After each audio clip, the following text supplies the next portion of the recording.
આચાર્ય કેવલ લાખણોત્રા અને ગૃહપતિ હિરેન જોશી એમના દ્વારા બાળકો સાથે ન કરવાનું જે કૃત્ય હોય એ થયેલું હોય એવું પ્રાથમિક અમને બાળકો પાસેથી જાણવા મળ્યું છે.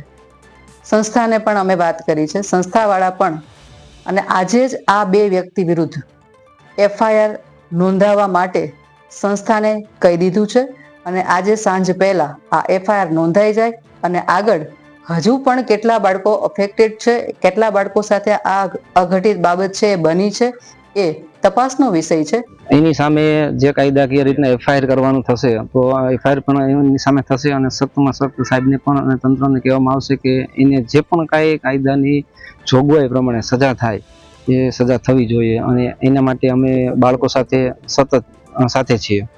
આ જે બંને આરોપી છે તેમને ગઈકાલથી જ રાઉન્ડ અપ કરવામાં આવેલા છે. સાથે સાથે આ તપાસના કામે સંકુલના CCTV કેમેરા અને કોઈ બાળકો સાથે આ પ્રકારનું કૃત્ય કરવામાં આવેલું છે કે કેમ, તમામ દિશામાં હાલ તપાસ હાથ ધરવામાં આવે છે. હાલ જે બાળકો અને બીજા કુલ 4 બાળકો જે છે, જોનાર અને અન્ય 2 બાળકો બાળ સુરક્ષા અધિકારી પાસે હોય તેમનું કાઉન્સેલિંગ અને અન્ય જે કંઈ પણ ગાઈડલાઈન છે તે મુજબ તેમની સાથે લઈ ગયેલા છે અને આગળની કાર્યવાહી તેમના દ્વારા હાથ ધરવામાં આવે છે. અમારી તમામ માહિતીથી અપડેટ રહેવા માટે જોડાયેલા રહો S9 ન્યૂઝ સાથે.